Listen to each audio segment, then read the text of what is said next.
नमस्कार मंडळी, मी अमित परब. माझा प्रॉपर्टी इन रत्नागिरी हा यूट्यूब चॅनल न विसरता सबस्क्राईब करा, जेणेकरून तुम्हाला कोकणातील जागांचे अपडेट या यूट्यूब चॅनलच्या माध्यमातून तुम्हाला बघता येऊ शकतात आणि त्या जागा त्या ठिकाणी त्या विकत घेता येऊ शकतात.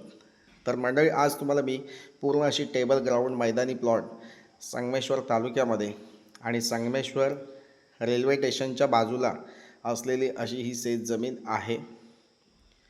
पूर्ण प्लॉट हा टेबल प्लॉट आहे. 5 एकरची शेतजमीन आहे. मुंबई गोवा हायवेच्या जवळपास असलेली ही शेतजमीन आहे आणि असा नॉर्मली सरकता असा प्लॉट आणि टेबल असा मैदानी प्लॉट 5 एकरचा प्लॉट आणि रोडला टचमध्ये असलेली अशी शेतजमीन. तालुका संगमेश्वर, जिल्हा रत्नागिरी येथे ही शेतजमीन आहे. जर फार्म हाऊससाठी जागा शोधताय, शेतघर बांधण्यासाठी जागा शोधताय आणि लागवड करायची तुम्हाला त्याच्यामध्ये आंबा, काजू, चिकू, पेरू, सागवड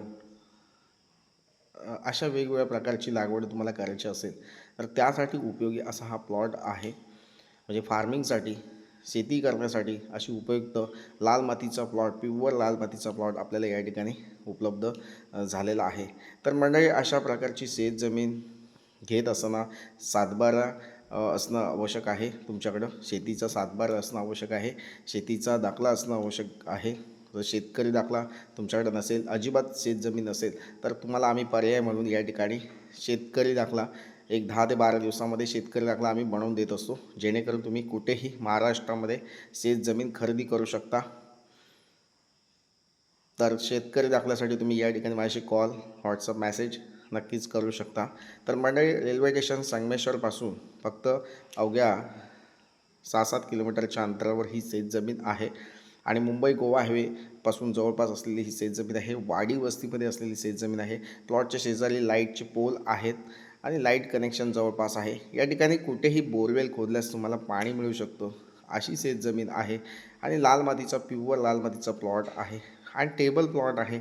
मस्त असा ग्राउंड मैदानी प्लॉट आपल्याला या ठिकाणी उपलब्ध झाला आहे. तर मंडळी, मैदानी शेतजमीन घेत असताना पूर्ण आपल्याला त्याच्यामध्ये डेव्हलपिंग खर्च हा कमी येत असतो, जेणेकरून आपल्याला म्हणजे डेव्हलपिंग चार्जेस असतात ते तुम्हाला त्या ठिकाणी कमी होतात. तर मंडळी, अशा प्रकारची शेतजमीन, टेबल ग्राउंड मैदानी शेतजमीन तुम्ही शोधताय, रिजनेबल किमतीमध्ये शोधताय, तर नक्कीच आजचा प्लॉट हा तुम्ही नक्कीच बुकिंग करू शकता. या प्लॉटची बुकिंग तुम्ही या ठिकाणी घेऊ शकता. आणि आता गवत आहे प्लॉटमध्ये, कुठे कुठे असं झाडी वाढलेली आहे आणि वाडी वस्तीच्या शेजारी असलेली ही शेतजमीन आहे. मैदानी प्लॉट आहे. पूर्ण मार्केशन तुम्हाला या ठिकाणी प्रायव्हेट पोहोचते असेल, इतर ज्या सर्वे असेल तो तुम्हाला या ठिकाणी करून दिला जाईल. तर म्हणजे अशा प्रकारची शेतजमीन नक्कीच तुम्ही व्हिजिट करू शकता. कोणतीही व्हिजिट चार्जेस तुम्हाला या ठिकाणी द्यायची नाहीत. मुंबई आणि पुण्यापासून तुम्ही येत आहे तर तुम्हाला तुमच्या कारने या ठिकाणी पोहोचण्यासाठी 5 ते 6 तास लागू शकतात. म्हणजे एक 270 किलोमीटरच्या अंतरावर ही शेतजमीन आहे. संगमेश्वर रेल्वे स्टेशनच्या इथे बऱ्याचशा मेल, एक्सप्रेस, लोकल गाड्या थांबत असतात. त्यामध्ये कोकण कन्या एक्सप्रेस आहे, नेत्रावती एक्सप्रेस आहे, जनशताब्दी एक्सप्रेस आहे. तसेच मडगाव सावंतवाडी एक्सप्रेस म्हणजे दादर मडगाव ही जी दादर सावंतवाडी मडगाव ही लोकल एक्सप्रेस म्हणजे नॉर्मली गाडी थांबत असते. अशा वेगवेगळ्या ट्रेन्स आपल्याला या संगमेश्वर रेल्वे स्टेशनच्या इथे थांबत असतात. त्या आपल्याला येण्या जाण्यासाठी उपयोगी होऊ शकतात आणि कमी रेटमध्ये, कमी तिकिटीमध्ये आपण मुंबई ते संगमेश्वर तालुक्यात आपण येऊ शकतो. म्हणजे संगमेश्वर रेल्वे स्टेशनला येऊ शकतो, गाववस्तीमध्ये येऊ शकतो.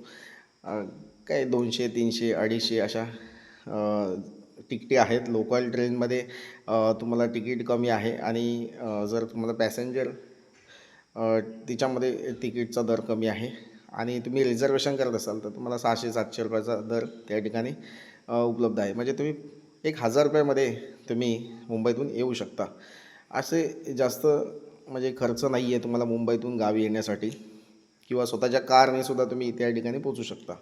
तर म्हणजे अशा प्रकारची शेतजमीन मुंबईपासून जवळपास पुण्यापासून तुम्ही येत आहे तर जवळपास म्हणजे कुंभारली घाटातून तुम्ही खाली येत आहे तर तुम्हाला जवळपास अशी ही शेतजमीन उपलब्ध या ठिकाणी झालेली आहे. तर म्हणजे शेतजमीन घेत असताना सर्व तुम्हाला वकील सर्च रिपोर्ट, टायटल क्लिअर हे केलं पाहिजे. कुठेही शेतजमीन तुम्ही महाराष्ट्रामध्ये घ्या, तुम्हाला वकील सर्च रिपोर्ट करणं गरजेचं आहे. त्या जागेचा नकाशा, प्रायव्हेट मोजणी करणं गरजेचं आहे.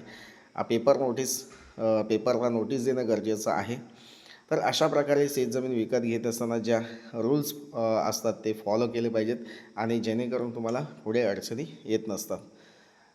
तर मंडळी, पूर्ण क्लिअर टायटल असलेली शेतजमीन या ठिकाणी उपलब्ध झालेली आहे. तुमचा या ठिकाणी वेळ वाया जाणार नाही आहे. 5 एकरचा प्लॉट अगदी रिजनेबल किमतीमध्ये या ठिकाणी मी तुम्हाला देणार आहे. तर मंडळी, या जागेची किंमत जाणून घेण्यासाठी तुम्ही या ठिकाणी माझ्याशी नक्कीच कॉल किंवा व्हॉट्सअप मेसेज करू शकता. इतर माहिती तुम्हाला फोनवर दिली जाईल. तसेच माझं देवरुख येथे ऑफिस आहे, त्या ठिकाणी तुम्ही प्रत्यक्ष भेट देऊ शकता. तिथे तुम्हाला नकाशा, 7/12, फेरफार ह्या सर्व कागदपत्रं आहेत ती तुम्हाला त्या ठिकाणी मिळून जातील आणि पूर्ण ट्रान्सपरन्सी व्यवहार या ठिकाणी तुम्हाला करून दिला जाईल. तर म्हणजे पूर्ण विश्वासाने या शेतजमिनीला विश्वासाने या ठिकाणी या जागेला भेट द्या आणि इतर माहिती नक्कीच जाणून घ्या. तर म्हणजे शेतजमीन नक्कीच चांगली आहे, मातीचा प्लॉट आहे आणि शेती करण्यासाठी उपयुक्त अशी शेतजमीन आहे. या जागेची ऑनलाईन बुकिंगसुद्धा तुम्ही या ठिकाणी करून घेऊ शकता. टोकन रक्कम देऊन ही जागा बुक करू शकता. तर म्हणजे ठीक आहे, मी या ठिकाणी तुमचा जास्त वेळ घेत नाही आहे. माझे जर जागेची व्हिडिओ तुम्हाला आवडत असेल तर लाईक करा, चॅनल सबस्क्राईब करा आणि जास्तीत जास्त लोकांपर्यंत हा व्हिडिओ शेअर करा, जेणेकरून अशाच मैदानी सपाट शेतजमिनीचे मालक तुम्ही होऊ शकता. या ठिकाणी डेव्हलपिंग खर्च होत नाही. सपाट जमिनीवर तुम्हाला JCB जास्त खर्च येत नाही आहे. त्याच्यामुळं अशा शेतजमिनी घेणं सोपं जातं आणि तिथे आपल्याला प्लॅन्टेशन किंवा फार्म हाऊस बांधण्यास सोपं जातं. तर मंडळी, नक्कीच आपण या जागेला भेट देऊ शकता. व्हिडिओ आवडला असेल तर लाईक करा, चॅनल सबस्क्राईब करा, जेणेकरून तुम्हाला कोकणातील शेतजमिनीचे व्हिडिओ या ठिकाणी या यूट्यूब चॅनलच्या माध्यमातून तुम्हाला बघता येऊ शकतात. तर पुन्हा भेटूया अशाच नवनवीन शेतजमिनीच्या व्हिडिओसह. तोपर्यंत धन्यवाद. थँक्यू.